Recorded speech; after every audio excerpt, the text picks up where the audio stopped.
Putain, qu'est-ce que j'ai fait hier soir? Stop. J'étais encore bien bourré. Il faut que je m'en aille. Où? Je ne sais pas. Comment? Avec ma moto. Mais putain, je suis où là? Et ça, c'est moi qui déconne avec une fausse publicité IA et un concept totalement absurde, voire loufoque. Mais le résultat est presque parfait. Je dis presque parfait parce qu'avec les générateurs de vidéos, il y a tout le temps quelque chose qui déconne. Que ça soit la cohérence des mouvements, une peau bien trop plastique, ou voilà, le personnage par exemple. J'ai jamais le même personnage entre ma scène A et ma scène B. Et c'est d'ailleurs le sujet d'aujourd'hui, comment avoir tout le temps le même personnage à travers tout votre projet. Et ça, je vais vous l'expliquer en 6 étapes. Moi, c'est Baptiste, j'espère que cette vidéo te plaira. N'hésite pas à lâcher un like et à t'abonner et on regarde ça tout de suite. Alors pour créer un personnage consistant, cohérent et réaliste, on va suivre un workflow en 6 étapes comme tu peux le voir à l'écran et on va aller directement dans FreePixSpace. La première étape, c'est créer son image 0, la photo de base, ce que j'appelle un peu le scan clinique. Alors moi, j'ai fait ce personnage à partir de moi-même pour justement juger des résultats. Quoi de mieux que de se regarder soi-même pour voir ce qui marche et ce qui ne marche pas. Donc ici, le but, c'est pas de créer une image artistique, c'est vraiment de créer une base de données visuelle. Et pour ça, c'est très simple, comme tu peux le voir, moi, à partir de 2 images ici, j'ai pu créer ce personnage sur fond blanc, mais aussi de plein pied. Pourquoi de plein pied? Puisque je vais essayer de lui donner un maximum d'éléments visuels à respecter.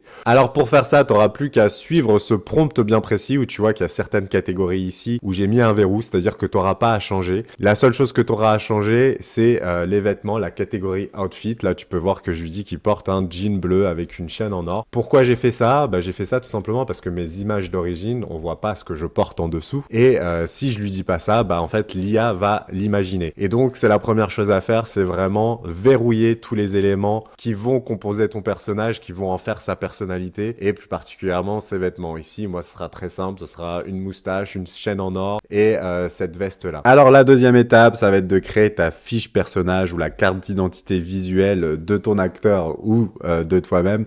Alors d'abord, pourquoi on fait ça? On fait ça pour laisser le moindre détail à l'intelligence artificielle. L'intelligence artificielle, elle devine pas, elle calcule des probabilités de ce qui peut se passer. Et donc nous, on va essayer vraiment de verrouiller au maximum et c'est pour ça qu'on crée cette fiche de personnage. Comment créer cette fiche de personnage? Ce que j'ai oublié de te dire, c'est que bien entendu, le workflow, il sera en lien sous la vidéo, mais je vais t'expliquer en vidéo comment on a réussi à faire ça. On a réussi à faire ça parce que ici, on a mis ce qu'on appelle un plan de cadrage avec mon image 0 qui me plaisait le plus. Donc on va refaire ça ensemble très rapidement. Ici, c'est mon image 0. Je vais aller sur Image Generator. Je vais aussi connecter mon layout. Et ici, je vais mettre Nano Banana 2 puisque c'est dans Nano Banana 2 que j'ai vraiment les meilleurs résultats. Je vais faire du 16/9 et je vais faire du 2K pour avoir les meilleurs résultats possibles et aussi parce que ça reste gratuit. Et ensuite, tu vois, je vais coller ce prompt ici directement dans mon bloc d'image puisque là, j'ai mes petits arrobas et quand je fais appel à une image bien spécifique, je te montre arrobase, hop, là, layout et il comprend vraiment que je veux faire appel à cette image. Ici, dans ce prompt, ce que je dis, c'est de me faire un fashion photoshoot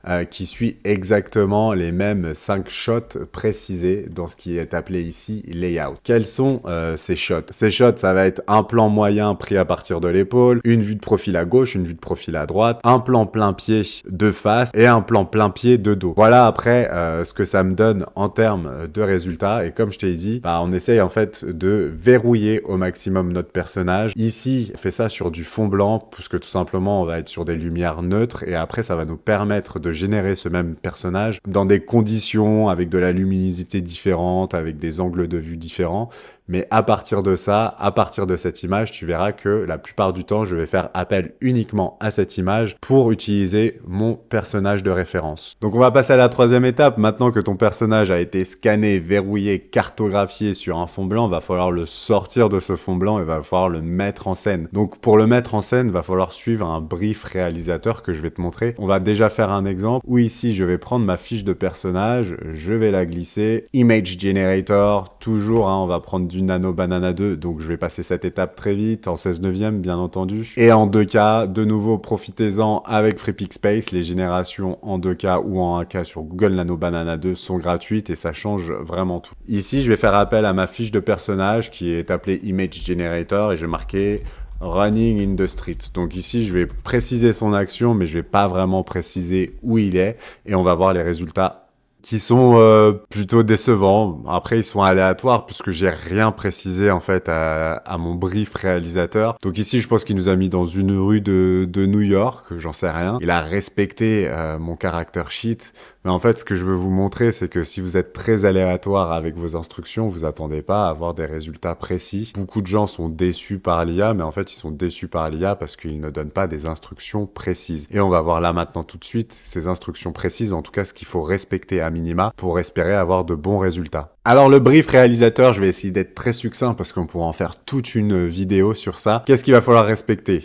Tout d'abord, ce que vous pouvez voir, c'est qu'ici, mon caractère référence, je l'ai verrouillé parce que je l'ai verrouillé tout simplement parce que vous aurez plus qu'à faire appel à votre fiche de personnage et vous ferez un arrobase et je suppose que votre fiche personnage, vous l'appellerez fiche personnage et donc ça fera appel à la fiche de personnage et c'est tout ce que vous aurez à faire. Ensuite, les 6 critères à respecter au minimum, je dirais que c'est quel type d'action est en train de faire votre personnage, quel va être le type de plan, est-ce que c'est un plan large, un plan rapproché, un gros plan, quel va être l'angle de la caméra, c'est de la plongée, de la contre-plongée, de la vue à la première personne, vous voyez ici caméra angle. Ensuite, l'environnement. L'environnement va falloir vraiment être très précis dans la description de votre environnement. Si vous avez un environnement où vous avez une image, vous pouvez très bien donner cette image à un LLM et vous fournira la description. Ou alors, si vous avez vraiment envie d'utiliser une image, vous pourrez faire appel à cette image, vous mettrez at et vous ferez appel à cette image. Là, bien sûr, je vous ai collé ça, il n'y a rien qui est lié, donc c'est pour ça que ça marche pas. Ensuite, tout ce qui va être sur la lumière, alors la lumière, ça va être est-ce que c'est pendant un coucher de soleil, est-ce que c'est de la lumière naturelle, est-ce que ça va être de la lumière au néon, etc., etc. Et le dernier critère, ce sera vraiment l'atmosphère ambiante. Est-ce que c'est quelque chose de mélancolique, est-ce que c'est quelque chose de joyeux? Bref, avec ces 6 critères, vous allez commencer à réussir à avoir peut-être l'image que vous avez en tête. Il y a d'autres critères et peut-être que là, on rentre dans des détails un peu trop techniques pour les personnes néophytes et rassurez-vous, je suis aussi un néophyte sur ça. Ça va être tout simplement le type d'objectif, la colorométrie et encore d'autres specs techniques. Mais j'ai une petite technique pour ça. Imaginons, bah voilà, moi, cette image, en fait, je l'ai repris de Sons of Anarchy, c'est la dernière scène. Et je voulais que mon personnage fasse un peu, déjà la même action et je voulais avoir plus ou moins une copie de cette image, si je peux dire ça. Et en fait, ce que j'ai fait, c'est que je l'ai collé dans un LLM et je lui ai dit de respecter cette structure de prompt.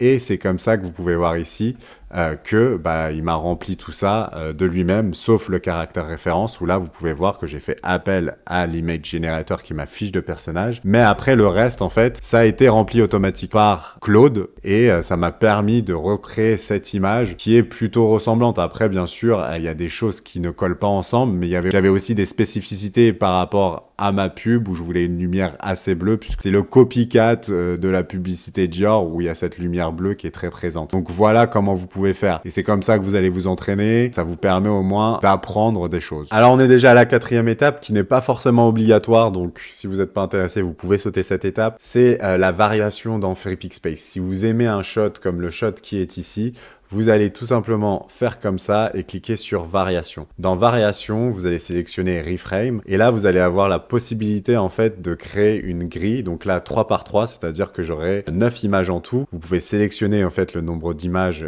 dans la grille que vous voulez et vous pouvez sélectionner en fait les nouveaux types de plans que vous voulez. Et à partir de ça, après, vous aurez plus qu'à cliquer sur Run et en fait, ça va vous donner des plans additionnels comme les plans que vous pouvez voir là.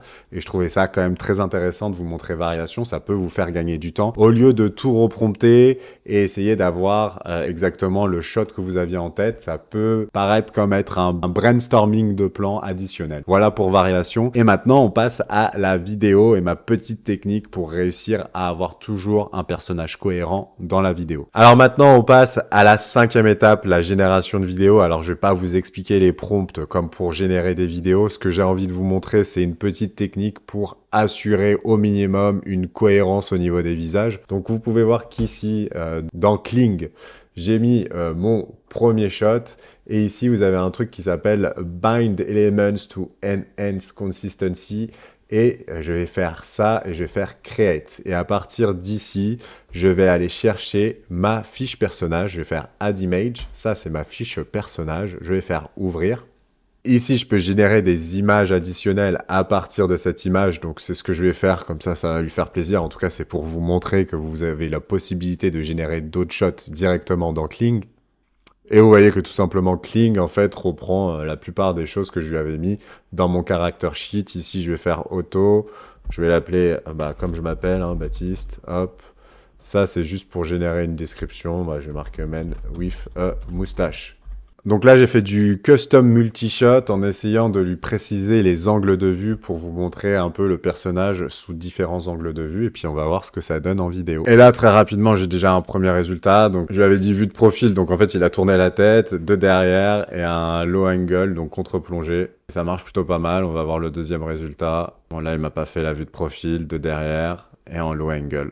Donc, voilà à quoi ça sert, en tout cas, ce truc de bind element to enhance consistency. Ça va vous permettre d'améliorer encore plus vos résultats et c'est surtout utile quand il va faire du custom multi-shot parce que quand vous allez partir d'une image de référence avec la tête d'un personnage, la plupart du temps, il va réussir à respecter la tête de ce personnage. Mais s'il change d'angle sur la même génération de vidéos, c'est là la plupart du temps où ça déconne.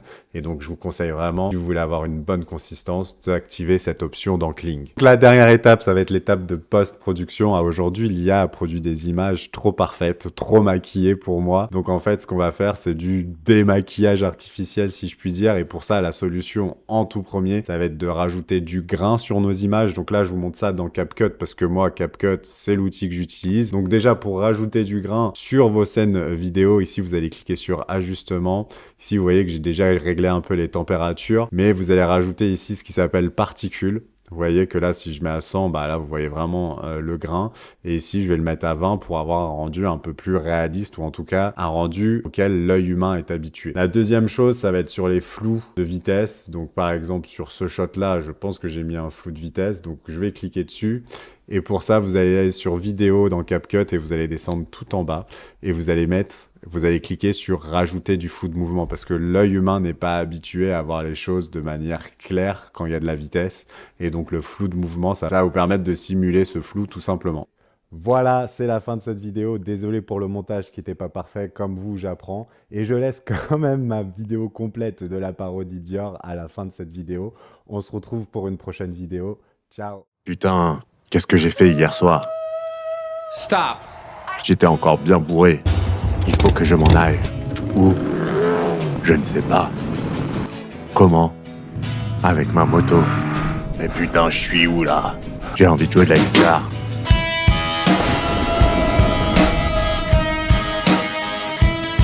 Putain, mais qu'est-ce que je suis défoncé. Qu'est-ce que j'ai pris? Je crois que c'était de la kétamine. Ah, je commence à avoir mal au ventre. Je suis un homme libre, mais je suis avant tout ravagé. L'eau de parfum de Dia Dioré.